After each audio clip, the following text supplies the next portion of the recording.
Assalamu alaikum wa rahmatullahi wa barakatuh. Comment allez-vous? Donc aujourd'hui, le direct va parler des karamoko. La différence entre les karamoko shéatine et les karamoko waliou. Donc, amena dame ne floni bonyaye.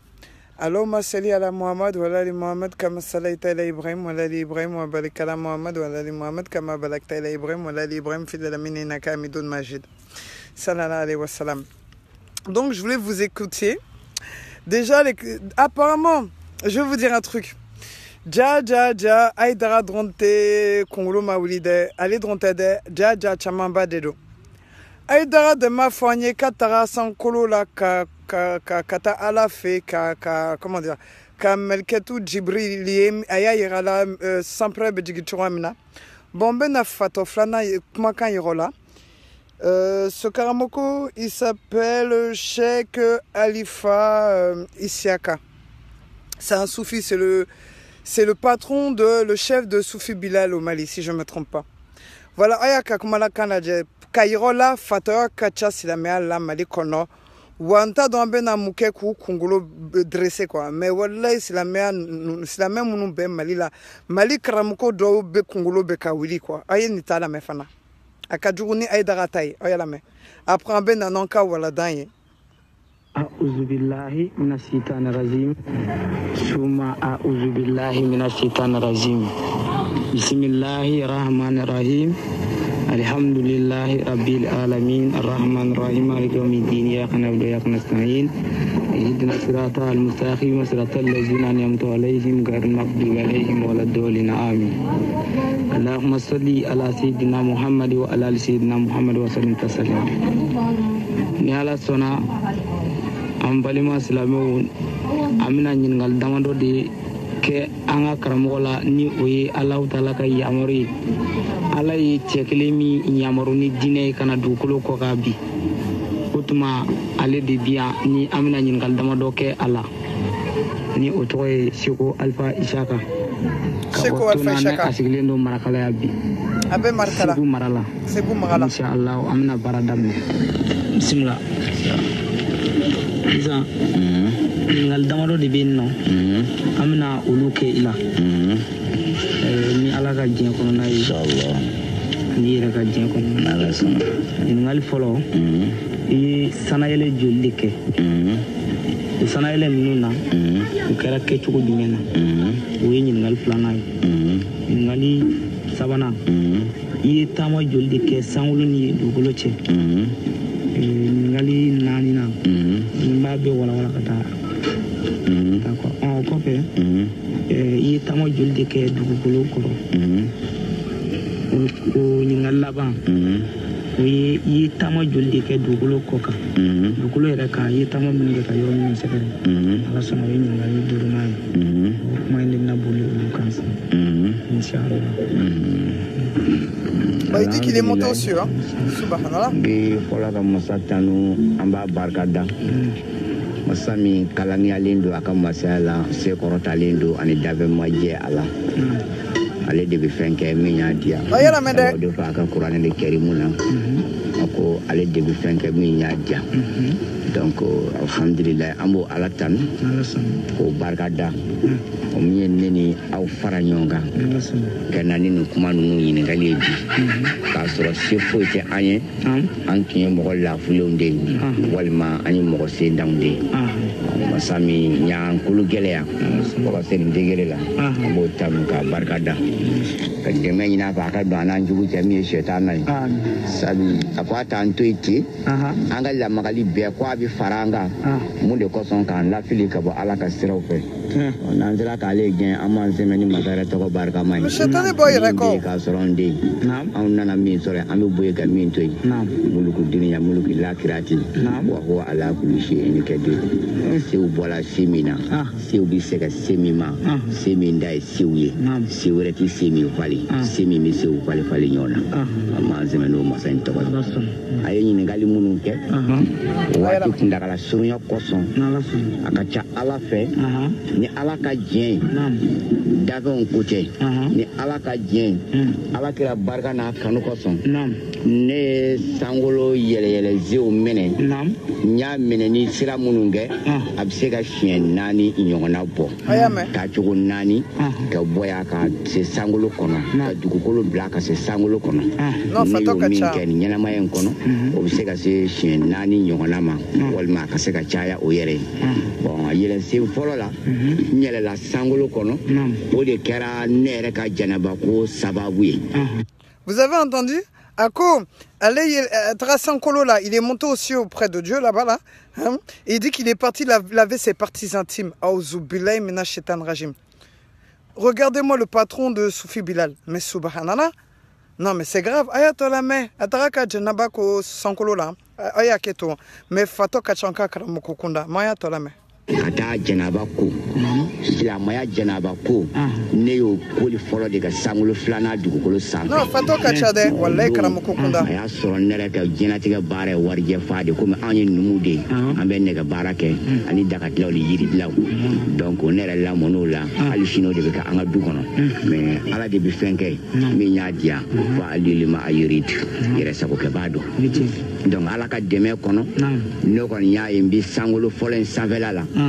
do sankolo fɔlɔ in dugumakolo n y'a sɔrɔ a bɛɛ warijɛ ye ɔ a y'a sɔrɔ ne bɛ warijɛ fa dugukolo kan bon ne nana ye bon an bɛ k'an yɛrɛ kun tɔɲɔ ja yɔrɔ dɔw bɔgɔ bɛ warijɛ yɛrɛ ja fɛn ɲɔgɔnma tɛ donc o don ne ye kabako dɔ ye ala ka masaya la min yɛrɛ diɲɛ dɔgɔya ne bolo sabu o don an bolo warijɛ ye fɛn valeur ma ba de ye dugukolo sanfɛ n'a b'i bolo i bɛ se ka waso mais n y'a sɔrɔ sankolo fɔlɔ o dugumakolo bɔgɔ bɛɛ ye warijɛ de ye a bɛ mɛnɛmɛnɛ n'a yɛrɛ ye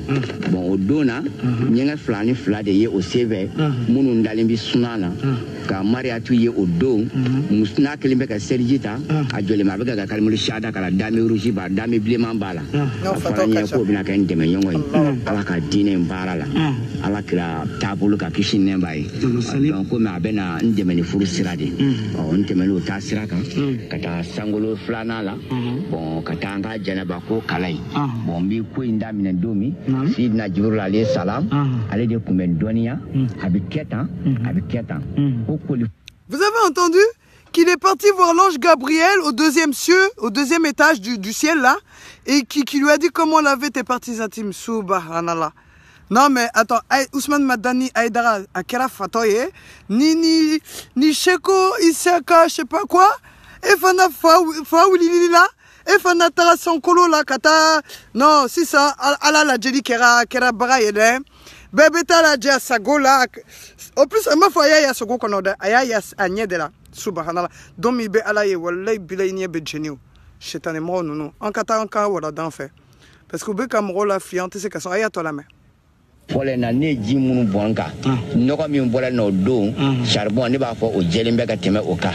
mais o sankolo 2nan yɛrɛ sanfɛ pied 3 de. Non mais je suis choqué. Attendez. Pardon, je sais même pas pourquoi cette musique elle est apparue, c'est sur internet. Attendez,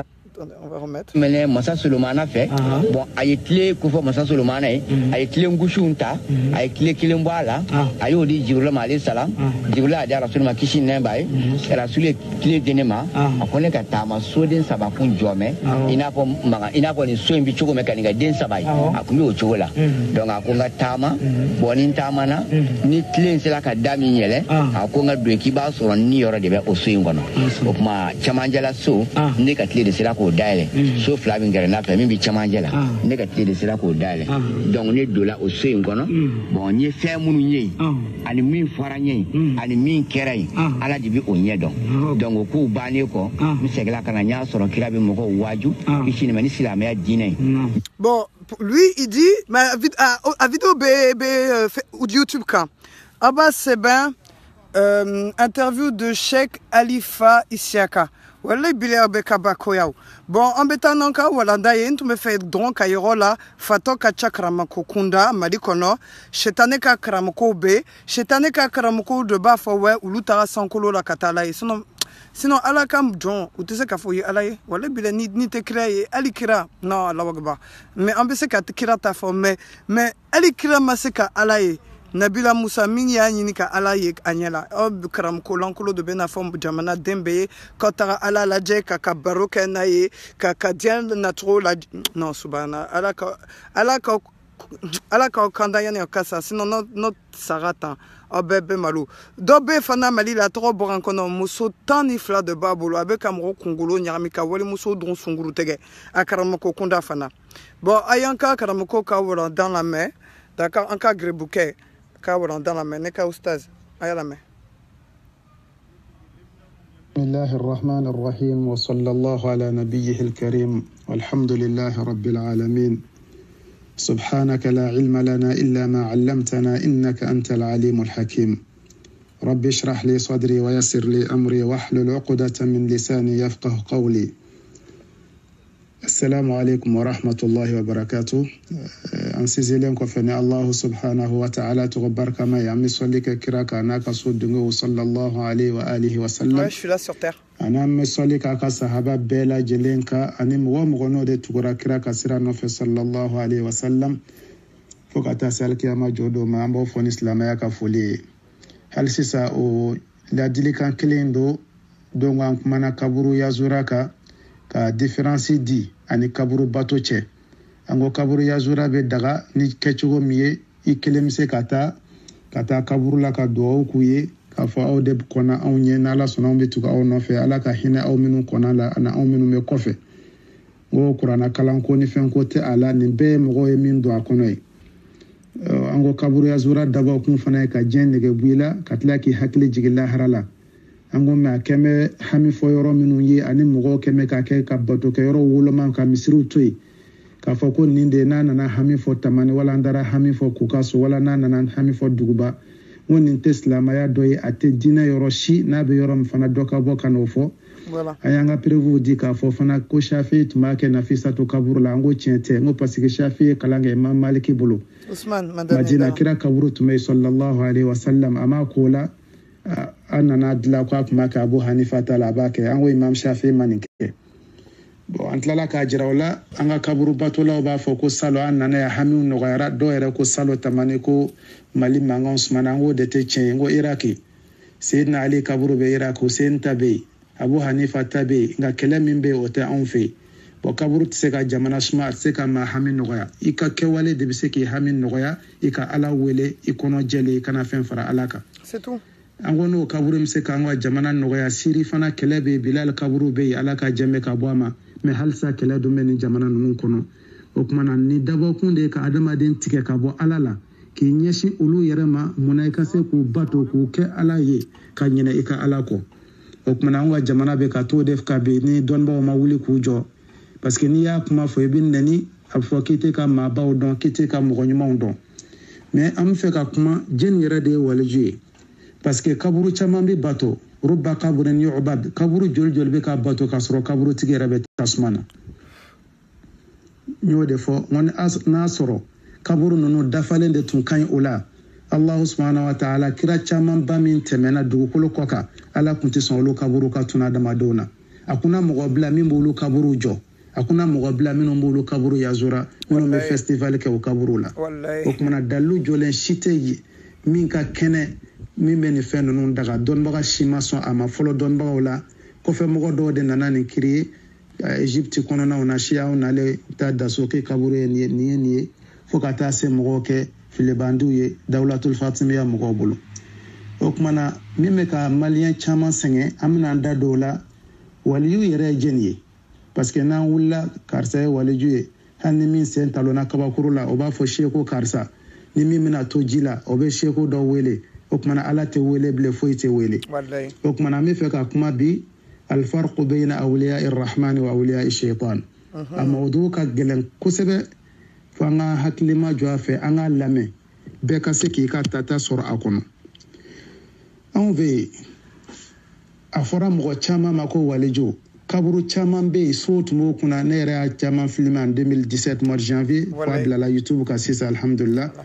an balimamuso fɛ an bɛ dugawu kɛ Ala k'a n'a dɛmɛ diinɛ laseli la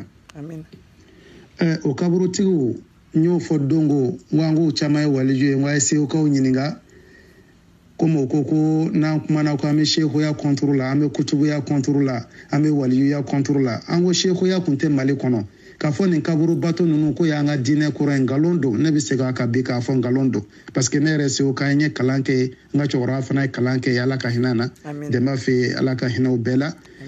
on ba do femindo parce que amona kono ni sheikh ya tunte an ga karamo no mudir saad ala ka hinana sada ture mo min fole madrasa jomal la 1946 ayta se ko gardien kaburu do nyininga aka gardien nyininga kaburu do bala na ma kaburu nun jirila ita do saad tabeta ala ka hinana bakar cham tabeta ala ka hinana mudir saad minga kalaro refle kaburu do koro ala ka hinana an yini bela jile ya anyena o me obeka minu fana jira ko nunu de waliju be nubu ko hanu fula segu anyulu fana ye ay se ko nyininga ulu era kunti juma seli bebo kalama o kunti juma seli san kalo tan flabo ka etaji san venu jigito e ziara doni mawludu do abana bon mo minu ka jenatike beke ola bon aw be se ka fo chugo de kulu de waliju ye ko ambulu de kasraka bi ko katla ko ka kaburu yazola yo de fa eta kole yakuba ay alaka hinana kume kole jeni ka akaburu kuma me mali telela alaj mo dugure tuba jeni akaburu kuma murujan mali dugu koro de donina kramo bot mo fal kadu tume aminu fatura murujan kono nu o kaburu be ani minu ma fatu ye jeni ya me ko ametai o kuma nan ta an ga dina koroy ni dina bolende yoro wore kana an fe obe fe ka dina tunu awna wallahi o kuma nan mali on yo de fo nga kalanke anga kalanke ikra o kuma na waliju الولي أما فالولاية ضد العداوة إن فكارسا ينتري إن جنيوندو ولا نجودو وكمنا وليا كرودي على كانوا بقى أني ما مكسروا على لا au contraire مغمين تي على في إيه على جودي مغمين بي على في فنا إيه على نيندي وكمنا وليا بسكا سورة دمسنينا أبسكا سورة مغوكروبالا أبسكا سورة سنكلا ميشكلا ala mamgo shifo ka fo nin drone de kanga ka ke wali ote wala ne shiyan an ya haidrawi an ya sirifu yi an de borakira la an de waliju o ngaloyi so na bula habi to ko fura qur'ana kono to ko mama yala o me kira binake de do abu jahali fana olu be makanga makam mago bawde do kafiriya kono kafiru bolo o kuma na nyafo dongo nga kuma na islama nyuma ikake ala tiri a folo folo ikabalu halalala akuma bendi waluya yere folo ike jija kira sallallahu alaihi wasallam ala fana min ka sekoro talendo fe min ka di ala nye iko sira labato fe min ka ko ala ike yoro jenya kabo ola no kera ede waliju wala ga obe mo baga hal nyine kaburu do na ziyara la ko ma minum be o karamo contrôle la ko sanware ba soro balotu bolo ble ku bebe halaki ni woni kuma doron dese kan onde do Ousmane Madani Aidara anga kalanke anga nyele ite se kan danga sa kira gena ka bo maka sallallahu alaihi wa alihi wa sallam atara madina e sanjoli ke kasura masegi kira bona taifa ko fe kaba kurula ka fo joli be tontoni ka ba farkolo la ayu danga wa la amuda donc pour avoir ça ko alabna se ka mugobula minu mina alabato ta taifa be abe islamoy ni karamɔgɔ dɔw ko an fɛ ko n'an ye danga ko san wɛrɛ b'a sɔrɔ I dala dumuni tigɛra I la a m'a fɔ yɛlɛ ko kuma ye dɛ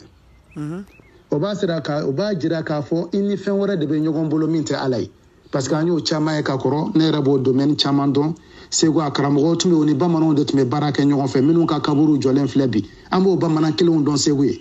u tɛ seli mais n'u ni cira ɲɔgɔn na n'u dɛsɛr'i la u bɛ taa n'i ye bamananw fɛ o de y'a to hali u ka wajulu la u bɛ bamananw tanu an ka fɔlɔ olu tun bɛ taa u tilennen don n'u ko fɛn I tɛ si nin na olu yɛrɛ bɛ k'o baara kelen de kɛ mais dulokiba jɛman de b'o la walayi Ousmane Madani Aidara o de y'a to ni n'a min ye mankan kɛ ni I sɛmɛnen tɛ Ala la I ka akida man ɲi ni m'i jija I t'a to mobili bɛ bɔ ka bɛn n'i ye wala I ka bitigi falen tasuma b'a jeni parce que u bɛ jinɛ sitanaw de bila dɔrɔn ka taa u b'olu bato u bɛ seliw ɲɛ n'u taara I ka bitigi jeni I bɛ kunfun yɛrɛ kan mɛ journaliste y'a fɛ o mako sara karisa n'a cira ɲɔgɔn na tasuma wulila o la o tuma minnu ye kira gɛn o ni kira taara Madina yanni a ka kɔsegi tasuma wulila olu ka magasinw na wa fa wulila olu la wa a ye jaabi a y'a jaabi faama wulila o kumana mɔgɔ caman waliya bɛ ka fɔ maa caman na fɛ yen kɛramaya bɛ ka fɔ maa caman na k'a sɔrɔ a bɛɛ ni sitana de bɛ ka baara kɛ. wallahi comme Ousmane Madani Aïdara. o kumana waliyu ala ka waliyu o bɛ yen sitana ka waliyu bɛ yen. ala ka waliyu jumɛn ye. mɔgɔ min bɛ ala de sago kɛ ka ala labato a bɛ ala nɔfɛ ala y'a yamaruya fɛn o fɛn na a bɛ k'o kɛ. mashallah. o kumana o fɔlɔ ye jumɛn ye kira sallallahu alaihi wa sallam a ko Allah subhanahu wa ta'ala ko foyi man di ale ala ɲɛ a ka jɔn kan ale ye fɛn min wajibiya kan n'o ye faridaw ye seliw su jaga hiji ani la ilaha illallah. voilà. bon ni e ko k'e ye waliju ye e tɛ seli o bien e bɛ seli lagosi wala seli farida ninnu i t'o filɛ fɛn ye parce que o de ka ca an fɛ yen seli tɛ silamɛya ye sun t'a ye jaga t'a ye hiji t'a ye. bon kɔfɛ u tila ka n'o jɔ a ye taa 31 fête o de ka ɲi. bon comme o yɔrɔ i b'a dɔn ninnu ni ala u tɛ ala nɔfɛ o tɛ kira nɔfɛ. fɛn min ma di kira ɲɛ o b'o de fɔ min ka di kira ye o bɛ taa fɛn tana wɛrɛ fɔ min t'o ye. o kumana an b'a fɔ hali ni walijuw de don ninnu ye sitana ka walijuw de ye ninnu ni ala cɛ ka jan o ni kira sallallahu alaihi wa sallam o tɛ fankelen fɛ. wallahi c'est vrai. o kumana an bɛna fɔ sitana ka walijuw tamasiyɛn jumɛn b'u la. b'u bɛɛ lajɛlen fɔ a fɔlɔ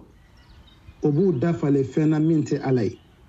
ka sɔrɔ i bɛ taa sɔrɔ jama b'u kɔ o bɛ fɛn bɛɛ kɛ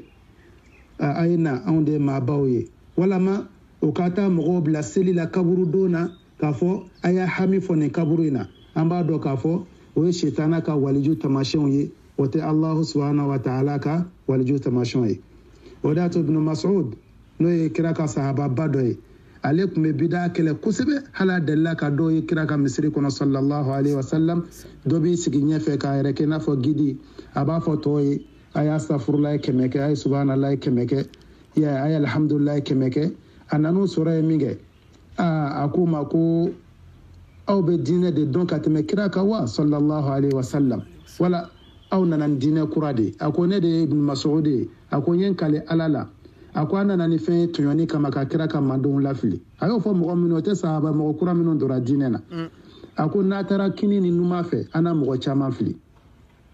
o ibn Mas'ud ka kuma kan a y'a lamɛn a ko ala ka jɛn bɛ ka bɔ a ma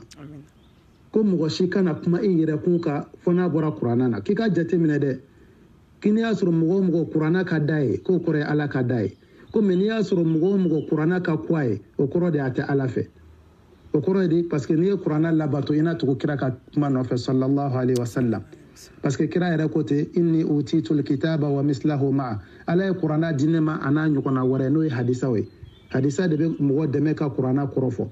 seyidina usman ko de ala ka jɛn bɛ ka bɔ a ma a ko n'anw dusukun tun saniyana an tɛ fa kuranna kalanni na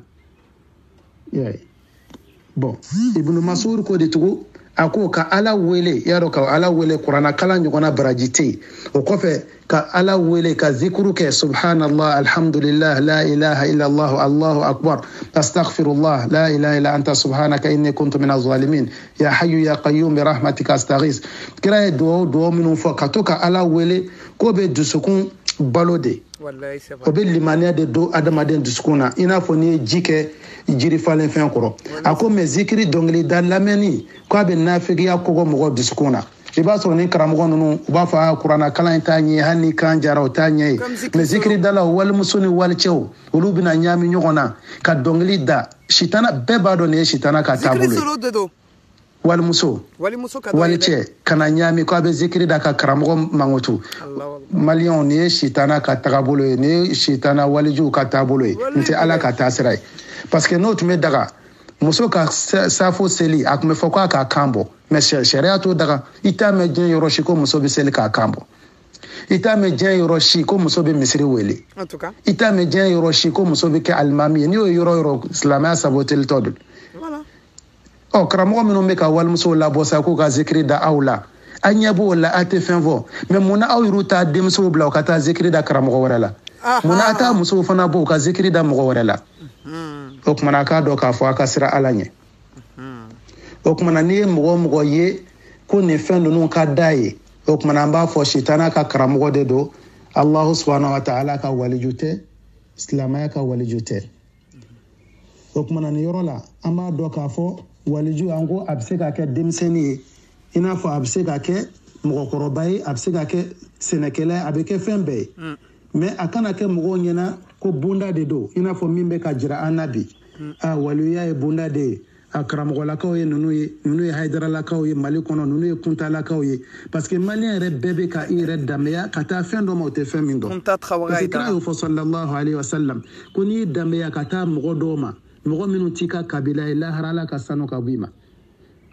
bon bi an b'a bɛɛ ye dɔ bɛ taa wolosɛbɛn dilan a yɛrɛ la ka jamu bɔ yen k'a yɛrɛ kɛ ko n ye kira bɔnna ye dɔ bɛ taa fɛn wɛrɛ kɛ ko n ye karisa ye mɔgɔw k'u hakili to a yɔrɔ la faratiba de don parce que kira sallallahu alayhi wa sallam n'i ye nkalon t'a la k'i tugu i k'i sigiyɔrɔ bila tasuma kan n'i ko k'i ye kira bɔnna ye an b'i jogo de jateminɛ ni kira jogo yer'i la hali n'i tɛ kira bɔnna ye i ye muminu de i ye ala ka waliju de o tuma na yɔrɔ min bɛ ka caman kabakoya a dɔw bɛ yen o bɛ se ka pan sisan i b'i bolo da o kama na i b'i to bamakɔ ka alikaba ye walama a bɛ se k'i wele sisan k'a fɔ k'i ka so kɔnɔna filɛ i b'a sɔrɔ a falen don wari la i y'a dɔn caman bɛ ka k'an fɛ yen bi mais nin bɛɛ ye jinɛ sitana ka baara de ye parce que ni e bɛ se k'i to bamakɔ ka alikaba ye k'i bɛ seli o fɛ munna makankaw ye kira bali sallallahu alayhi wa sallam makan kafiru k'a tɛ umura kɛ kira kɔ segira fo sahaba dɔw kun dimina umaru ninnu ko f'u ka don jagoya kira ko an ka segin sen wɛrɛ san wɛrɛ min na o kira ma se k'i to o yɔrɔ la o ani makan yɛrɛ cɛ tun ma jan bilen ka alikaba jira a ka sahabaw la o ka umura kɛ o e b'i to mali la bamakɔ ka alikaba jira kunfɛnw na o kumana an k'a dɔn k'a fɔ hali ni kɛrama kɛra mɔgɔ ye ni bonya kɛra karamɔgɔ ye ni dɔnnibaa don a ye kabako kɛ i tɛ kabako in filɛ dɛ e b'a jogo de filɛ parce que kɛrama tɛ dɔ fara diinɛ kan a tɛ dɔ bɔ a la kira fatulen kɔni kana bila i kunna k'i bɛ dɔ fara diinɛ in kan kɛrama ye jumɛn ye a y'i ti sisan sigiyɔrɔ la sisan ji poyira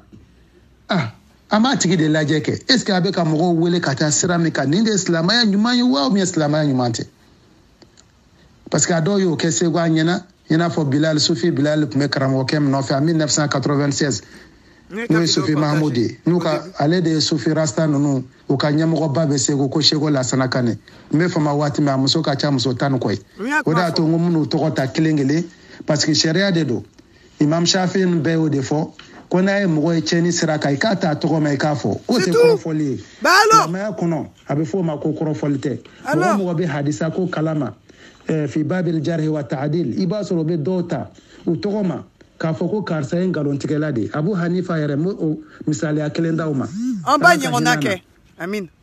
karamɔgɔ dɔ tun b'a tile la a yɛrɛ tun bɛ lɔgɔ ni fɛnw kalan a bolo mais abu hanifa yɛrɛ ko a ma mara ayitu akzaba minhu ma mɔgɔ si min bɛ nkalon tigɛ ka cɛ in bɔ i y'a ye bon a y'a fɔ mɔgɔ ma a bɛ fɔ o de ma ko jabir el jaafi o kumana nin b'a jira k'a fɔ bukhari yɛrɛ y'a fɔ dɔw fana ma k'a fɔ karisa wa bukhari y'a fɔ yazid bin rabia abu kamil rahbi a ko hadisuhu manakir a bɛ hadisa minnu fɔ munkɛruw de don a kɔnnen don cɛnw tɛ i y'a ye bon nin sufi ninnu tun bɛ nin kɛ en 96 17 segu kɔnɔ a ye n bɛna karamɔgɔ dɔw fɔ a ye bamakɔ minnu bɛ a k'olu ɲininka a kɛra minnu ɲɛna 1997 segu maraw joron tibi koyila ka taga dugu ninnu caman mahmud nana ye a ka karamɔgɔkɛ in y'a ci n'o ye seko lasana kane segu seko lasana kane a muso ka ca 10 ni kɔ ye a tɛ juma seli segukaw bɛɛ b'o kalama mais hali an ka mali minisiri dɔw bɛ taa nɔfɛ ko waliju de don a sigilen b'a fɔ k'i ka kalo filɛ i b'a ja yɛrɛ kalo sanfɛ i y'a ye a b'a ko ale de filɛ kalo la e ɲɛ b'a la i kɔrɔ e ɲɛ b'a la kalo sanfɛ mais a ye denmisɛnnin dɔw bila mali kɔnɔ maliyɛnw nin kɛra tiɲɛniba de ye 97 o y'a sɔrɔ sufi bilal tun bɛ ekɔli la ale ye ekɔli bila segu ye o y'a sɔrɔ anw fana bɛ segu kalan na bon a ye ekɔli bila ka tugu karamɔgɔkɛ in nɔfɛ a ka kalanden nɔfɛ sufi mahmud mais bi bi na ale filɛ pilengana a tulo bɛ n kan na n'a ye n ka ojo mɛn a bɛna dugu kɔnɔ a b'i jɔ sa a b'a fɔ san ka na ni ne ye waliju ye san tun bɛ na ni san nana souvent san tɛ se ale ma joron kɔnɔnaw na fo a ka tiɲɛni tagara bonya a ka ojo yɛrɛ bɛ fɛnw kan a bɛ youtube kan a b'a fɔ k'i tɛ se ka kira sɔrɔ f'i ka tugu ale de nɔfɛ ale k'i bolo ni kira bolo don ɲɔgɔn bolo a ka fitina nana bonya segu mara la joron tibi ninnu a ye joronkaw ɲininka bamakɔ n'a ka di min ye karamɔgɔ amadu ala ka hinɛ n'u b'a fɔ amadu bilen lafiyabugu kuluni da la o denkɛ min b'a nɔ na bi n'o ye abdurazak a y'o ɲininka o yɛrɛ tun b'a u nɔfɛ ale bɔr'u nɔfɛ parce que ale ye dɔ kalan a y'a dɔn nin tɛ tiɲɛ a nana a bɛ cɛkɔrɔbaw sigi aran na walahi ani walimuso a bɛ gɔɲɛ kɛ ka dɔw bugɔ ko ale b'u don alijinɛ na ko parce que ko ale jamu ye hayidara ko ɲɛrɔ karamɔgɔ mɔden y'ale ye a ye mɔgɔ caman bugɔ k'a b'u don alijinɛ na bon e ka jatemna ni meke mali kono cogo de karamogo be mi mais karamogo minu kumana dugu la no e Bayisu Bara filɛ Bamakɔ olu kumana dugumɔgɔ tala k'olu kɛlɛ fo k'a dɔw pousser k'u jagoya labɔ ko parce que ko mɔna k'u bɛ maabaw juguya la e mɔgɔ ka goɲɛ ta ka cɛkɔrɔbaw bugɔ a ye musokɔrɔba dɔw bugɔ yɛrɛ sa o siw san 70 ko ale b'olu don alijinɛ kɔnɔ o y'a sɔrɔ Sufi Bilal b'a nɔfɛ mais o Sufi Bilal tilala ka na sigi Bamakɔ k'a ka jama ɲini parce que dalilu kelen min b'a bolo n'o ye Samiru Sitana dalilu ye ale fana y'o sira kelen ta ka n'a ka jama organiser bon a yɛrɛ ka garde corps ceinture noire tun bɛ min bolo n'o ye Baba ka Madu Buwarɛ ale de filɛ Bagida sisan n'i sera dɔrɔn Bagida dɔrɔn u b'a fɔ ko Kulu ka Seko Kulu ka Seko in de ye Madu ye Madu tɔgɔ in an bɛɛ bɛ ɲɔgɔn dɔn bon o de tun y'a ka garde corps ye bon sisan o nana tuguni ka na dalilu kelen sɔrɔ o taara sigi jamaba filɛ o fana kɔ o de y'a to n y'a fɔ Mali kɔnɔ n ko an ka kalan kɛ Mali la i bɛ bandiya kɛ ka bandiya kɛ kɛnɛ kan ka jama karaba mɔgɔw bɛ tugu i nɔfɛ k'i bɛ ka stade fa bolo jumɛn kan o kɛrama in tɛ dɔ fara diinɛ kan a tɛ dɔ bɔ a la o tumana kɛrama ala ka walijuw maa ɲumanw na ala ye kɛrama o kɛrama k'u ye a sababu bɛ kɛ jumɛn ye u ka limaniya n'u ka ala danaya mais sitana ka kɛrama bɛ kɛ mun ye a ka ala kota mana bonya parce que ne ni mi o min fɔ a si tun tɛ i t'u selitɔ ye jama fɛ a dɔw yɛrɛ mana koko a la an b'a dɔn kojugu mɔgɔw b'a fɔ min kɛ a karisa tɛ seli a bɛ sin k'aw fara ɲɔgɔn kan a bɛ taa don ɲɛgɛn na ka seliji ta a t'a yɛrɛ saniya a ka hakɛ to a tɛ ji k'a yɛrɛ kan k'a yɛrɛ saniya a n'o sunkɛnɛ in bɛ bɔ aw ɲɛna ka na seliji ta dɔrɔn k'i jɔ ka seli ni jama ye a b'a fɔ a ko ne tɛ seli ni jama ye nin tɛ selilen yan o tumana ala ye fɛn o fɛn haramuya ala ka waliyu b'i yɛrɛ de dɛmɛ k'i cɛ janya ka b'o la i n'a fɔ ala b'o fɔ cogo min qul innama harrama rabbi alfawahisha ma zahara minha wa ma batan wal ithma wal baghya bighayri alhaq wa an tushriku billahi ma lam yunazzil bihi sultana wa an taqulu ala allahi ma la ta'lamun ka fɛn fɔ ala la e tɛ min dɔn ka nkalon tigɛ diinɛ na i n'a fɔ o ye min kɛ salon 31 bɛ daga dɛ nin bɛ daga dɛ a y'a pan k'a cun i yɛrɛ b'a dɔn i ye nkalon tigɛ o tuma i bɛ mɔgɔ ye o la a limaniya mɔgɔ tɛ parce que jagɛlɛya de don ka fɛn fɔ ala la i tɛ fɛn min dɔn bon musirikuya mɔgɔw wele salon minnu yɛrɛ nana o tɛ fɛn fɔ maa ɲɛna o kaburuw filɛ nin subhanallah kabini yɔrɔ i b'a dɔn k'a fɔ misiri de dira anw ma kira selen Makan Madina a ye fɛn fɔlɔfɔlɔ min jɔ o ye misiri de ye Nabila Ibrahima alikaba fana jɔ an ka seliya kɔnɔ Seyidina Umar fagara de k'a to misiri kɔnɔ Ali fana fagara a t'a to misiri la n'aw nana ko misiri t'a ɲɛ ye mais an ka jama jɛrɛ yɔrɔw ji min bɛ di mɔgɔw ma a ye nin dayɛlɛ a ye nin kɛ tan yanni san wɛrɛ cɛ a b'a ye kow bɛ ka yɛlɛma o tumana o de kɛn bɛ ala bato yɔrɔ ye parce que u b'a kɛ tan ka ala kan ka bato yɔrɔ min u bɛ don kunfɛnw n'o cɛ ala man kan ka bato yɔrɔ min u b'o yɔrɔ jira mɔgɔw la o tumana waliya tɛ sɔrɔ fiyewu f'a k'a sɔrɔ mɔgɔ min i bɛ seli matarafa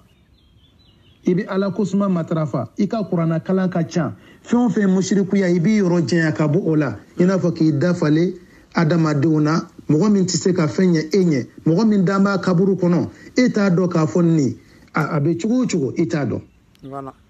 dɔn o de y'a to a dɔw la hali olu bɛ ka min kɛ hali kerecɛn ɲɛmɔgɔ b'a kɛ o bɛ se k'a kɛ a dɔw yɛrɛ la dɔw bɛ se k'u dafale u la dɔrɔn ko kanga seguba o min karisa a bɛ bala ka bɔ o tigi ɲɛfɛ ten kungo kɔnɔ ka fɛn dɔ o ka mako dɔ kɛ k'a sɔrɔ sitana de b'o kɛ sitana b'a yɛrɛ yɛlɛma k'a ka ale ye net e yɛrɛ bɛ wurudi la kungo kɔnɔ parce que u bɛ t'u ka wurudi caman kɛ kaburudenw de la sufɛ sitana b'a yɛrɛ yɛlɛma k'a k'ale walama dɔrɔn ka sin ka kaburu dayɛlɛ ten a tigi bɛ wuli k'i jɔ ka sin k'a fɔ ko bɔn ko n y'i kɛ kutubu ye n'o kɛra sa a yɛrɛ bɛ jigin dugu kɔnɔ ani sitana bɛ ka baara kɛ ɲɔgɔn fɛ i n'a fɔ marakala cɛ min bɛ yen sisan ko ale kɛra amirula ye segu marakala balo mais sisan u b'a fɔ a ma ko hayidara sinon balo de don a y'a ka kasɛti fɔrɔ ojo kɔrɔ lamɛn a b'a fɔ k'ale taara sankolo la ɲɛ ni ɲɛ sankolo fɔlɔ o ye warijɛ ye filanan ye nin ye ko jibirila nana ale nɔfɛ segu ale jigira kɔlɔn kɔnɔ fana ni seyidina ale ye fo dugukolo 7 mais katikatiw b'a bolo bi polisiw yɛrɛ bɛ k'a garder bi ninnu de zanadekaw ye zenideku kɔrɔ de mɔgɔ min bɛ ka silamɛya bila kɛnɛ ma ka kafiriya dogo kɔnɔ bon ni silama sariya bɛ yen olu kan ka faga de bɛɛ b'o kalama o kan ka faga de o tumana an b'a ɲini Alahu subahanahu wa taala fɛ hali sisan ala ka diinɛ ta fanga ala k'a nɔgɔya an ye o tumana sitana mɔgɔ toujours i b'a sɔrɔ a tɛ baara kɛ ni kuranɛ a tɛ baara kɛ ni sunna ye parce que o man di sitana ye o de y'a to souvent sitana bɛ se k'a dɔw bila o bɛ seli lagosi halo kuma to be min fo te ba kalama comme Aïdara parce que shaytana bo lamaga o be fen fo o te fen kalama donc man amba ñini ala fe hal sisa dina ñuma ala ka no ambela jele ala ka dina ta fanga da ambema donc man islamaya kono ala e kerama ke hal sahaba yi ina fo do pochoni bla fena ko Khalidun waldi ka do aya do ma fengala mais est ce que Khalidou bora kata fo mogoy ay na ne de waliju ni ne de duwa ka ya bemnela ina fo do nganyo fo ngo fendo be khususiya do mogo ibe do nyini alaka mogo nyima fe mami ngo hanna kera atigi baka furode kono atigi bi yoro yor abisela be shu ay yoro je ala kutawla me abe balaka abulu halalala alala choche bi balu halalala wallahi ka do woti beni islama nyuma wallahi c'est vrai bloku dala to kira ya fo sallallahu alaihi wasallam chedo nana minga kira dali kira kwama akwa dola kilinka jurudenta kata dogo nyini kungo kono ka fere o kafsa ema ika mogo dali خير لك من أن تسأل الناس سواء أعطوك أو منعوك وكف سيما وياديما ولا ويبالي إكا جرودينتا كتا كونغوكونا وداتو المنبا منو تمنى إمام أحمد ألاكا هنانا أتمي دوني دي تاسوكو كونو دون لفوا دنگا ياي أتامي دوني سا أي داباجي سا إنا فوكو مفولو سبن دي بكن داباي إنا فامتا بيكي سان بيچوكم دنگا ياي نينغا كو نفا إلا متا كوك من حال سيسا كتا سيروجمي أكو إلى القبر أكو مي دون ينفو كتان دو كبرو كونو Al-Hatabi don baga bade do mais akme dogo de nyini ka fere fuka dogo nyini ntogo dala bon anya fo mu nabila Dauda tmin nege de goshi ka fere nabi yuma kuturu nabila Musa santan saka gena o ikirai mais nama bimgo deli parce que kirai hadisa do fo sallallahu alayhi wa sallam ako al-yadul ulya khayrun min al-yad as-sufla bolo mi me sanve o de kafsa bolo mi me duguma akramo ko angan lamede bolo mi me sanve slama dine barake dine dewo bolo mi me sanve ko de kafsa mi me duguma ene wasura ane kunfunga warde o yenke fembe o yen bali fama o delima o etaji jonye c'est que kunfunga kafsa ni ereo wallahi c'est ça parce que lu de aboka de ma edunta do haramu do wala halalado parce que tina yini ngalikala en tout cas o follow bolo mi ba di kafsa bolo mi ba mine o de ato kira sallallahu alaihi wasallam jatemne de kira ko halale bona o te jagadu yaro kuma ta jaga mine dugula waru kuma fara ka can mais o mi obligé no e war mayoro de kira ere amason ka ka mo bla o siraka voilà o ka barake kira demso Fatima alaka jembe ka boama ni muso barka mai Fatima tu me barake atege la fois tege ibeja o kira demso ide voilà a fo luno de mako waliyu alaka waliyu de unya waliyu muso maunde ambay barake utumi barake bolola fo annana dunala ko kira sallallahu alaihi wasallam muqaddama jondama wala barakela dama kira maso kira ko aka subhanallah alhamdulillah allahu akbar aka allahu akbar fo bisabanana adato ko kafsa ama yayi ay habla ala nyesira siradeka anga karamo baj membe bi ko de ko be soga barake ukausa madina misri joto kira folo de brikita sahaba do nana ko aba mina bula ko ay kata do reta nebeka baraji de nyini now yanda bi bazan rishu do ankana kasiki ka waso kuma fo ka fo alhamdulillah hal shini nango doka ka yoro fere ka dama anga sira alanya de anga sira alanya kira ko man ke sallallahu alaihi wasallam kira ka sahaba shimanike ulu rutume jorode ni mi here fitini so raba fo ko kore ala mane ka lahara here bede dia jen kono voilà ala bo ke do law aka ga fon fe so lahara ba be ka jena wa bi sa darab ta tasmana c'est tout donc na Fatima tu me baraka bulula malgré que shima ta yoro la furula ka to santanduru a fatura ka to samugan woro shima janya ngat mi barake kira masunga barakela dama sallallahu alaihi wasallam parce que lahara kanana barakela tunyone afe akanana no ojurumuye maunga segu karamogo minumbe ka foko sheko do mo minu kaburu be ka batobi u ka du kono deuntunte barake tellement que kalambalia digira an nabi do rebu demso ko golonde takata bla karamogo fe ko adi chema edun dende do ima do islamate sonma ola oni gerebu kon be to du konay ado ere kono tay o gerebu chema ay karamo be taji sanve ale re matla ministre ni fama o resalla obna du kono de onde jate o de ato wallahi lazi la ilaha ghayru akramo fatura ayuka dufle ay ta segudro akata dufle mauluduni ziyara nyame wulun vla nyame tan mishi bisaba mishi mugombe kandige me bi mishi kilente kandige e ala ta du barka be ban e te seli jama fɛ e be sangolo sanfɛ étage ka k'i ye waliju ye seko ye mɔgɔ bɛna e den digidigi k'o fifa i b'i bolo da mɔgɔ ka kɔrɔ n'e fa ye o bɛna bere kɔrɔ k'i bolo da o kunna ka sɔrɔ kira dodo maka sallallahu alaihi wasallam Abubakar fa n'o ye Abu Kuhafa a si bɛɛ kun jɛra a nana kana tuubi kira bolo ka don silamɛya na kira ye mun fɔ a ko halla taraktumu sheikha ana atihi ko ala hala kun ka cɛkɔrɔba to yen ne yɛrɛ kira kun bɛ taa fɔ a fɛ yen a ka taa tuubi a kun kana cɛkɔrɔba déplacer ka na e maliyɛnw a ye nin karamɔgɔw ka duda filɛ cɛkɔrɔba dɔw bɛ une semaine u sigilen bɛ u ɲɛ ni karamɔgɔ ɲɛ tɛ ɲɔgɔn ye garde corps de b'u nɔfɛ karamɔgɔw kɔ Seydina Ali jeni tun b'a garde en tout cas Seydina Ali dɔ ko Ali ko n b'i garde a ko yanni ye ne garde dɔ bɛ fara n si kan wa cɛ ko ayi a ko wa taa i ka ci la c'est mieux Ali fagara mɔgɔ kun t'a kɔ Umar fagara mɔgɔ kun t'a kɔ parce que munna ninnu b'a dɔn tigɛnga n'u sara u bɛ taa alijinɛ na o b'a dɔn ye ko dɔ kɛ ka bila u ɲɛ laharaw mais anw b'a dɔn an ma fɛn kɛ lahara dɛ o de y'a to garde b'an kɔ su ni tile i tɛ se ka étage yɛlɛ n'i ma f'u ye n'i ma lajɛ a ko bi tile ni fɔlɔ tile tɛ kelen ko ni ko karamɔgɔ bɛ faga n'a fagara a bɛ taa alijinɛ na kɛ n'a sɔrɔ a dalen b'a la o an ka Mali karamɔgɔw lajɛ Segu Sada Ture kuma bɛɛ n bɛ segin a kan Ala ka hinɛ na an tɛ ɲinɛ a kɔ parce que a ye Segu a ye maa ba joli kalan dɔnni kɔnɔ jeni tun bɛ muduru garde maa o maa ye kalan kɛ a ye ɲininkali kɛ Sada Ture a y'a bolo da jeni kunna k'a bɛ dugawu ko ye en tout cas a denkɛ bɛ Segu Kadafi ka misiriba Madani a y'a bolo da jeni kunna Batuwari karamɔgɔ Segu ale de tun bɛ tiɲɛtila dɔn ka tɛmɛ karamɔgɔ caman kan a y'a bolo da jeni kunna adamaden k'i yɛrɛ fɔ Ala ko wala tuzaku anfusakum fala tuzaku anfusakum a kana yɛrɛ kun saniya mais bi anw bɛ ka mɔgɔw de wele ka na an yɛrɛ ma o kumana hali sisan Ala ka diinɛ in ta fanga d'an ma ya rabbi Ala kana sitana sana o kumana an y'o fɔ n ko Ala ye kɛrama kɛ caman ye hali Hasan Basri don dɔ la Hajjaj dora kan ka na ko a bɛna fɛn n'a ye ka na mankan ci a sigilen don mais Hajjaj m'a ye nin bɛɛ kɛra ka tɛmɛ silamɛya kɔnɔ mais anw bɛ sin k'a dɔn n'Ala ye kɛrama kɛ dɔw bɛ bala k'a ye k'u ka larusi i n'a fɔ sisan u bɛ bala ka ji sanfɛla ye ko larusi b'a sanfɛ nɔrɔ b'a kan fo fɛn dɔ bɛ taa kuma ko ne de ye Ala ye i y'a ye ne de y'i bila nin na ou bien a bɛ mɔgɔ dɔ ye dɔrɔn kɛnɛ kan a b'a fɔ ko ye nabi ɲuman ye n'i ye mɔgɔ ye kɛnɛ ma a ko e ma ne de ye nabi ɲuman ye kira tɛ dɛ sitana de don kira fatulen kɔ i b'a ye sogolama k'a ye kɛnɛ kan non abadan o tɛ kɛ ni mɔgɔ k'i ma n ye kira ye ɲɛkisɛ yɛrɛ la a ye sitana de a ma kira ye sallallahu alaihi wasallam dɔw yɔrɔ bɛ se k'a ye ko a dalen sunɔgɔ la nin bɛɛ kɛra a dalen sunɔgɔ la a b'a ko non ko nabi ɲuman dɔ nana dɔrɔn k'ale kunsigi tigɛ k'o d'a ma yaya ko a ka wuli a ka diinɛ lase n'a wulila k'i sigi a bɛ kunsigi in y'a yɛrɛ tigɛ kɔnɔ a tigɛlen ka sɔrɔ jinɛ dɔ de nana ka na a kunsigi tigɛ k'a bila a kɛrɛfɛ bon o kuma na o dɔ y'a to n'a tigi daminɛna i b'a sɔrɔ misiri seli tɛ diya a ye misiri wele kan b'a tɔɔrɔ parce que n'o kɛra dɔrɔn sitanaw bɛ taa ka bɔ ale kɔrɔ o kuma na ni Ala ko adamaden ma nin ma gɛrɛ ale Ala la ni a ye fɛn min wajibiya a kan n'an y'o fɛnw bɔ diinɛ na dun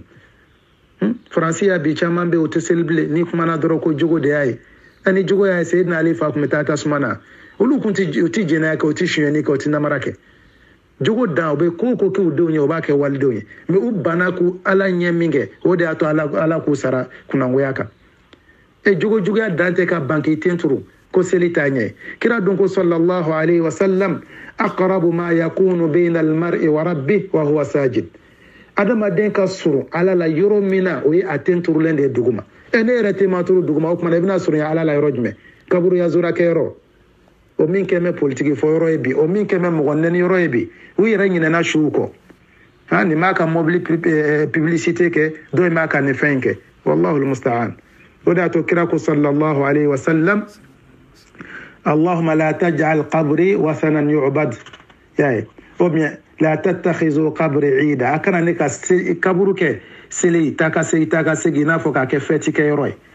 bon o de bɛ bi jamakulu bɛ taa le 25 an bɛ taa ye fɛ le 26 an bɛ taa ye fɛ o kumana Ala k'an bɛ sababa ma o kumana sitana ka mɔgɔ tununen o de ka ca anw fɛ jama caman b'an fɛ bi an bɛ sitana bato de la an tɛ Ala bato la c'est vrai k'a fɔ karisa ye waliju ye kira kelen ka fisa ni diɲɛ waliju bɛɛ ye kiraw fana ka fisa ni waliju bɛɛ parce que kiraw yɛrɛ ye waliju ye kiraw don nabi ɲumanw don Seydina Abubakar Ala ka waliju don Umar ye Ala ka waliju ye Usman ye Ala ka waliju ye n y'o de fɔ a ye o don ko mɔgɔ si m'a ye ko dɔ nana Abubakar nɔfɛ ko i daji tun tɛ n tɛgɛ kɔnɔ wala Usman nɔfɛ wala i kunsigi tigɛ k'a di an bɛ barika ɲini n'a ye mais ka sɔrɔ segukaw b'a kalama nin bɛɛ tɛmɛna k'a kɔrɔ sanjanw na Segu seko minnu kaburu bɛ bato bi a dɔw tun b'u daji to mɔgɔw b'a minɛ k'a mun na mais u ka du filɛ bi n'i taara du ninnu kɔnɔ o hinɛ b'i minɛ halaki dɔrɔn halaki an b'a fɔ fɛn t'u bolo parce que maliyɛn ka maa barikama kɛra nafolotigi de maliyɛn ka maa barikama kɛra mɔgɔ min ni jama b'a kɔ fo dɔw yɛrɛ b'a fɔ k'a kelen bɛ stade fa sitana kelen bɛ fɛn min fɔ o ka ca ni stade o ka bon ni stade o en tout cas sitana ka jama ka ca ni jama bɛɛ ye o kumana an k'a jira an ka sira Ala ye kunfo minnu fana bɛ adamadenw kan k'u faw nɛni k'u baw nɛni o k'a dɔn k'a fɔ i bɛ fɛn o fɛn fɔ a bɛ sɛbɛn i nɔfɛ merci lahara i bɛ tile gan i yɛrɛ la yanni i ka tile gan i yɛrɛ la i jija i ka taa kalan kɛ wallahi n'i kalanna dɔɔni i bɛ ko ninnu tiɲɛ i b'a ye dɛ diinɛ b'anw fɛ Mali la bi a tɛ diɲɛ yɔrɔ si Senangolo diinɛ Mali karamɔgɔ Isa diinɛ mɔgɔw o fana ye diinɛ dɔ kirira san ka mudir sa to balola Ala ka hinɛ na a yɛrɛ ka lakdari sharhu a bɛ kuma in a bɛ ishara kɛ kɔrɔyali kɛ ka taa fɛn in ma an yɛrɛ delila ka sigi a kɔrɔ an denmisɛnnin ma a bɛ k'a baro bɔ an ye o diinɛ nana k'u ti dɔwɛrɛ kɛ ko fɔ kuranna n'olu ye u kunbere minɛ o tɛ subhana rabbiyal azim fɔ o b'a fɔ ko warkɛ o ma'a rakiyin n'u y'u ten turu subhana rabbiyal a'la o t'o fɔ o b'a fɔ wa'budu rabbaka hatta ya'tiyakal yaqin Allahu akbar olu b'a fɔ fana k'u ti heji k'u ka heji yɔrɔ filɛ Segu ba kɔfɛla fɛ Suba ko Ala ko waja'alna nawmakum subata Ala ko min ka ɲa ka sunɔgɔ k'aw ma lafiya ye o subata ni arabukan de o y'o de yɛlɛma k'o ye Segu Suban de k'olu bɛ taa heji kɛ u ka kaburu bɛ u bɛ t'o de bato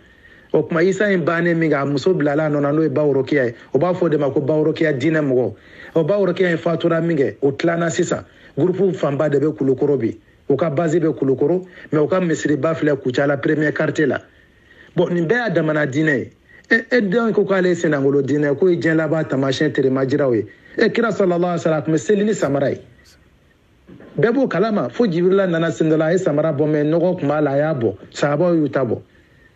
silama bɛ se ka seli ni samara ye m'a fɔ an ka tapi misiri ninnu na ɲɔnɛ i kelen bɛ kɛnɛ ma samara b'i sen kɔrɔ i y'a dɔn sɔfɛ t'a duguma i bɛ seli n'a ye bon komi a bɛɛ de bɛ ɲɛ Mali la ɲɔnɛ ni ko ye Senangolo diinɛ ye e ka na Europe yan nɛnɛ na i ka taa min Senangolo i bɛ samara don walayi i b'a don i bɛ samara don hali maa min yaalala dɔɔni tɛ nin diinɛ bolofaraw ye siyaw fana nana bi na suala baya n'a ka mɔgɔw girinna u bɛ sahabaw nɛni min ka di u b'o fɔ an bɛ Ali de kɔ an bɛ Ali de kɔ olu yɛrɛ tɛ hali Ali dɔn u t'a dɔn Ali ye fɛn min ye parce que u ma kalan o kuma ni maliyɛnw n'an ma wuli ka dɔɔni ɲini n'an ma wuli ka dɔɔni ɲini an k'a dɔn k'a fɔ waliya kɔrɔ tɛ bɛ ji bɔ n tɛgɛ kɔnɔ hali bamananw b'a kɛ a karamɔgɔ dɔw bɛ a kelen bɛ mɔgɔ 100 balo n'i ser'u fɛ i bɛ kabakoya ko nin jamaba in bɛ nin ko maa 100 a bɛ ka nin bɛɛ balo ka sɔrɔ dɔw ye sitana dalilu b'u bolo u bɛ ɲɔbɔrɛ sigi dɔrɔn u bɛ dikɛɲɛ ni fɛnw sɛbɛn k'a bila a kɔrɔ n'i ye dɔ ta a bɛ fa a nɔ na n'i ye dɔ bɔ a la a bɛ fa a nɔ na jinɛ kafiriw de bɛ u bɛ taa mɔgɔw ka ɲɔ de ta ni malo ka na kɛ u ka jiginya kɔnɔ a tɛ ban fɔlɔ bamananw yɛrɛ tun bɛ nin kɛ aw ye bamananw fɛn k'a fɔ a ye bɔ nin na nin ye musirikuya ye anw yɛrɛ nana dulokiba don k'an biri o kɔfɛ dɔw yɛrɛ ka du kɔnɔ ntɛnɛn o ntɛnɛn yaasi bɛ kala turabilen bɛ faga i y'a ye ko n'o kɛra ko ni maa o maa dor'o juguya la ko Ala b'i halaki o kuma kira tun tɛ yaasi dɔn ka tɛmɛ aw kan sallallahu alaihi wasallam o yaasi kalayɔrɔ ko joli bɛ bɔn dimanche ntɛnɛn o ntɛnɛn ka sɔrɔ sahaba dɔw bɛ Seyidina Umaru ninnu k'a to fanga na hali lahiya a ma sɔrɔ k'a faga Bilal ma lahiya sɔrɔ k'a faga ninnu bɛ kuranna dɔn ni anw ye Musa ibn Umair fagara Uhudu kɛlɛ n'u ye kasange don a sen na a kun bɛ bɔ n'u y'a dɔn a kun na a sen bɛ bɔ ninnu dun ye kuranna dɔnnaw de sahabaw don Umaru ye san 10 kɛ fanga na ni kalo damadɔ président de don Iran b'a bolo Egypte b'a bolo kɔrɔ Saudi mana bɛɛ b'a bolo kɔrɔ mais hali dala dumuni hali n'a ni bɛ baro kɛ kuma dɔ a bɛ futinɛ daga faga a b'a fɔ ne jamanadenw ka yelen de an bɛ baro kɛ ni e ye dibi la pour que n kana don jamanadenw gasi la ka sirabaw bɔ a bɛ don Palestine don min a b'a sen na so daminɛ b'a bolo a ka baarakɛla yɛlɛmɛ so sanfɛ ni Ala cɛ anw ka bi karamɔgɔ ninnu hali u ka gerebuw tɛ se ka mɔgɔw laseli u fɛ gerebuw de bɛ ɲɔgɔn susu olu de b'u ka yɔrɔ furan olu de b'u ka ji ta u b'u denw digi u b'u denw ka baara kɛ n'i delila k'a dɔn ko a ye gerebukɛ bila nɔ na wa ni barika ko don barika min bɛ gerebuw la o tɛ aw denw na o o de y'a to n'a min sara walahi a b'a ye a ka du bɛ ci k'a ban pewu den dɔw bɛ t'u yɛrɛ sɔrɔ yen fɛ hali n'i ye kunfin ka miliyari de bila i denw ɲɛ i ma Ala ɲɛsiranya jira u la i ma to u ka kalan parce que Ala ni juguya fɛ u bɛ ka fɛɛrɛ min kɛ kunfinw ma Ala bɛ k'o sara u denw na wallahi t'a mɔgɔ si sɔrɔ bi ko min den bɛ se ka bɔ k'i jɔ ka kuma ni dɔnni ye a cɛ t'u la a tɛ yen ni dɔnni yɛrɛ yɛrɛ a tɛ yen bon ay karamɔgɔ barikama minnu fɔ ala ka hinɛw na n'u fatura a kɛra Alhaji Dugure Tuba denkɛ cɛ 17 a bɛɛ kuranna durusi wa denkɛ cɛ 17 bɛɛ a ye taa Tuba a ka taa lajɛ kuranna durusi yɔrɔ b'u bolo musomanninw ni cɛmanninw bon aw ka dɔn ninnu filɛ bi ko minnu ye maabaw ye a den kelen t'u la min ye kuranna durusi Mali télé la mais Ousmane Soalou u bɛ ka denmisɛnw durusi kuranna la mais munna ninnu denw tɛ mɔgɔw durusi kuranna na u kalanni tɛ c'est tout o tuma kami nin yɔrɔ mɔgɔ kan k'u jigi tigɛ olu yɛrɛ n'u denw na fɔlɔ kama u ma sa Quoi? Attends, mais Goudo, va là-bas, enlève ton t-shirt, enlève ton t-shirt. Enlève ton t-shirt, arrête de crier. Excuse-moi. K'a fɔ ko arabu b'a fɔ cogo di ko leisa kullu bayadun shahma ko fɛn jɛma bɛɛ tɛ kɛn ye an kana ye k'a fɔ jama bɛ karisa kɔ n bɛ girin ka tugu a kɔ diinɛ ni jama ko tɛ fankelen waliyuya fana ye fanga min sɔrɔ Senegal ni Mali kɔnɔ waliyuya tɛ sitana ka walijuw de y'a caman ye a kaburu bɛ ka bato bi mi fɔlɔfɔlɔ taw minnu tɛmɛna caman tun bɛ samiriw baara a dɔw bɛ barow t'u baara a dɔw ye kabakow kɛ fo ka excusez-moi. Ils ont piqué ma fille, une bête là. O bɛɛ kɛra Mali in kɔnɔ mais o tigiw denw bɛ yɔrɔ min bi anw b'a dɔn minnu don o kumana yanni c'est bon, ça suffit là. Va là-bas, va faire un tour. Ça va te faire du bien. A jinɛ sitana batola ka ca anw fɛ yen n'u ye mɔgɔw nɛgɛ k'u bɛ ka kuranna de kɛ ka fɛn kuranna tɛ maa kɛ waritigi ye dɛ kuranna bɛ se ka limaniya de di i la wa n'ala ye limaniya di cɛ o cɛ ma ye diɲɛ fɛn bɛɛ d'i ma c'est tout hein n'ala ye limaniya d'i ma wallahi a ye fɛn bɛɛ d'i ma ala ka limaniya d'a ma ya rabbi amen an bɛ fɛn o fɛn sɔrɔ k'a dɔn an da kɔnɔ an b'a ɲini ala fɛ a ka kɛ halala ye ala kana haramu nɔgɔya an ɲɛ fiyewu hali ni haramu ye nafolo caman de n'a miliyari don ya rabbi ala ka don an n'a cɛ hali ni halala ye dɔrɔmɛ 1 de ye n'a bɛ sɔrɔ ni wɔsi de ye ya rabbi ala k'o kɛnɛya d'a ma an k'o baara kɛ k'o nafolo sɔrɔ silamɛya ma bali k'i tɛ mɔgɔ dɔ ye ko diinɛ cɛsiri b'a la i y'a dɛmɛ ni fɛn dɔ ye o bɛ yen mɛ kana yɛlɛma yɛrɛ k'a kɛ ni tɔn ma sigi wariw ka fara ɲɔgɔn kan an k'a dun i ma kɛ karamɔgɔ ye o tuma an k'o bɔ diinɛ na an ka Mali karamɔgɔ minnu tɛmɛna k'a daminɛ murujan karamɔgɔ kana dɛmɛwagew la barawule a y'u denw lajɛ dɛmɛdenw filɛ bi ala ka hinɛ na misibaw wage sekina wage n'i y'u kumakan mɛn yɛrɛ i b'a dɔn ninnu ye dɔnnibagaw ye alhamdulillah mɛ aw ma sa fɔla denmisɛnnin murumuruninw b'a bolo u yɛrɛ tɛ se ka foyi kalan fo ka adamadenw dɔgɔya fo ka bila dɔnnibagaw la k'u nɛni o tuma na kunfin minnu bɛ nin ko ninnu kɔrɔ a ye siran ala ye mɔgɔ kelen tɛ se ka fɛn bɛɛ dɔn abadan hali ekɔliso la i bɛ taa sɔrɔ kilasi premier niveau bɛ se ka y'a la physique chimie na géographie ni fɛnw na mais i bɛ taa sɔrɔ matière wɛrɛ la il est faible a tɛ se k'o dɔn mais ni mɔgɔ kelen y'aw nɛgɛ ko ne ye fɛn o fɛn fɔ diinɛ na ko wulibali don a k'a dɔn k'a fɔ sahabaw ma sɔn nin ma sahabaw tun bɛ segin u kɔ kitiw la u bɛ ɲɔgɔn ɲininka an ka siran ala ɲɛ an k'a dɔn k'a fɔ an bɛ ka fɛn o fɛn kɛ lahara an bɛ ɲininka a la voilà c'est vrai yani ka kɛlɛ kɛ karamɔgɔw nɔfɛ kɛlɛ kɛ dɔnni ɲinini na n'i ye dɔnni sɔrɔ wallahi i bɛ tiɲɛ ye o tuma na an bɛ kuma kuntaga surunya an bɛ hakɛto ɲini kɛ ojo ninnu jɛya na yarabi an bɛ bato minnu kɛ k'a kɛ bato sanumaw yarabi ala m'o kɛra k'a kɛ ala kama bato ye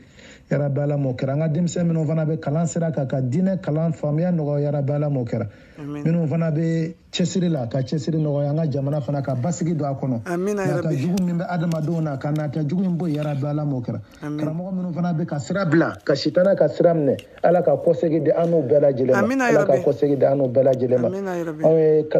kalandenw de ye anw ye gɛrɛbuw de ye parce que arabu ko ten ko kullu ina'in billazi fihi yumdahu ko minɛn bɛɛ bɛ sanango a kɔnɔ ji de la dɔnni fitinin min b'a na an b'o de fɔ mɔgɔ minɛn jinin min b'a kɔnɔ i b'a sanango o de la dɔnni fitinin min b'a na an b'o fɔ mɛ Mali karamɔgɔw m'a fɔ a y'a ye bɔ ka kuma dɛ a ye bɔ ka kuma parce que daden de cayara fo ka n'a kɛ bi nkalon bɛ ɲini ka kɛ tiɲɛ ye dɔ bɛ n'a sigi a bɛ wuli k'i kun kɛnɛya n'i ko i bɛ kuma dɔrɔn ko non ko Musa ni Khaduru ta don ko Khaduru ko dɔn dɔ tun b'o la k'o tɛ Musa la o ye nkalon de ye Musa ma ci Khaduru ma o Khaduru y'a damana mɔgɔ ye Musa y'a damana mɔgɔ Musa cira Bani Israɛlakaw de ma o de y'a to Khaduru ko ten ko e de ye Musa Bani Israɛlakaw ka Musa ye wa o kɔfɛ dɛ Khaduru ala b'a fɔ kuranna kɔnɔ ko Khaduru ko n ye ko minnu kɛ n m'a kɛ n yɛrɛ ye ala de se ka ala de ko a k'a kɛ mais aw bɛ ka na ni kabako minnu ye bi an b'a fɔ nin tɛ ala ka siraw ye dɛ nin tɛ ala ka siraw ye yarabi ala ka faamuya ko ɲuman d'a ma amina yarabi diinɛ in ala k'a ta fanga d'a ma an balima minnu bɛ kaso jugu la tunga fana fɛ yarabi ka dayɛlɛli ka an'u ye yarabi ala m'o kɛra minnu fana bɛ Europe yan n'u ta dɔw ta ye sɛbɛnko gɛlɛyaw ye dɔw ta ye ko wɛrɛw ye yarabi ala ka papiyew nɔgɔya n'u bɛɛ lajɛlen ye papier bɛ minnu fana bolo k'a kɛ fɛn sabatilen k'a kɛ diinɛ fana dɛmɛ sababu ye yarabi ala m'o kɛra seli fana k'a ta fanga nɔgɔya an ye ka se ka seliw ka waatiw la ala k'o dayɛlɛ bɛɛ lajɛlen ye ala k'an fatu limaniya kan jogo sabatilen fana ala k'an dɛmɛ n'o ye an bɛ se k'an ka diinɛ kɛ ni min ye ala kana kɛ natamɔgɔ ye اللهم لا تدع فينا ذنبا إلا غفرته ولا هما إلا فرجته ولا دينا إلا أديته ولا ميتا إلا رحمته آمنا في أوطاننا وفي غير أوطاننا اللهم جنبنا الفتن والمحن والزلازل وسوء المحن ظهر منها ما بطن اللهم آت نفوسنا تقواها وزكها أنت خير من زكاها أنت وليها نعم المولى ونعم النصير صل سبحان ربك رب العزة عما يصفون وسلام على المرسلين والحمد لله رب العالمين. Donc la famille, l'audio est terminé, donc c'est ça que je voulais vous faire écouter, la différence entre les karamoko du shaitan et les waliyou de Dieu. Donc comme je vous ai dit, il y a plusieurs, il y a les Soufis Bilal, son chef, il y a Ousmane Madani Aïdara, il y a Shaoulala Baye Aïdara, il y a Aruna Sangare, ou Kacha Shetane Tona, ou Boukoui Reke Msilame Moube Kadine Nyarami Kadama, Kakou Ire Sagoye, c'est pour ça, nous t'avons donné un clip là. Mois de décembre, wati mi vidéo qui est 31 décembre kakola. Aïdara ton yafo ouais 31 décembre yé Nabila Isaka wolo don yé. Nyafo ede depuis awati kolane mu bublo en tata diam abe kolane mi be diambolo. Ou kolane kelente Aïdara bolo dowre de sebene du bolo quoi. Parce que ni yafo c'est la meate selié, c'est la meate hidjié, c'est la meate jakaboy ikafriyarao. Donc, ambitorofo a wajibile do dibe kafria ambafié. Donc, Ousmane Madani Aïdara ite silame, idon fanate silame, Shaoulala Baye Aïdara te silame, Ubeka silame atoro de Daou Kasson silamete. Et me fait que la dilican, là c'est Ousmane Madani Aïdara qui a confié. Odon a doyé message de Chi. Bon, franchement, je regarde pas mes messages, mais c'est la personne qui s'occupe de ma page qui m'en a fait part. Donc, je vais vous dire, parce que moi, je dis franchement, les messages, je m'en fous complètement, à part ceux qui sont intéressants, qui m'en fassent part. Donc, Aïdaraka confie moro tachen et moro nounou. Mba foyede. Abe se kafo abe ne fara, abe baraka o shibelaka baraka kane fara. Ni be fe fana ne bo deme. Mbe wari choma malila. Amasa ko ka vibe ke barala de ne ire be wari chima. Choma. Ka oka avion bietege. Oka na franci kan fara. O dangato nounou. Abe se kane fara. Ni tobolo abe ala de bolo. Donc ayo ire sangan. Amase ko ba balo, amase ko fa balo abe na ne de compte ne fara ya. Ah, les terroristes, en sardine, c'est des terroristes. C'est ce que j'ai dit. La preuve, elle est là. À partir du moment où vous dites que vous allez travailler toute votre vie, des jeunes qui n'ont même pas poussé encore, vous dites que vous allez venir en France, c'est quand il est terroriste. Donc les Maliens, sachez qu'en sardine, c'est des terroristes. En sardine, Chérifoula de Ousmane Madani Aïdara Traoré, là, dit Aïdara, là. Et puis Shaoulala Baye Aïdara Dangaton, Ani Aruna Sangare, Abe terroriste Dangato, c'est des terroristes. Et je vais le dire, hein, en sardine du Mali, ce sont des terroristes dirigés par Ousmane Madani Aïdara. Voilà. Donc la famille, c'était ça. Donc, Mekma Blaya, Shawara, Ambena, Dore Fraka, Mika Djunini. Donc, la famille, alors, Masala Mohamed, Walali Mohamed, Kamasaleta Ibrahim, Walali Ibrahim, Wabrekala Mohamed, Walali Mohamed, Kamabrakta Ibrahim, Walali Ibrahim, fidèle Amini Nakami Doud Majid, Salala wa salam, Brakalo Fiki.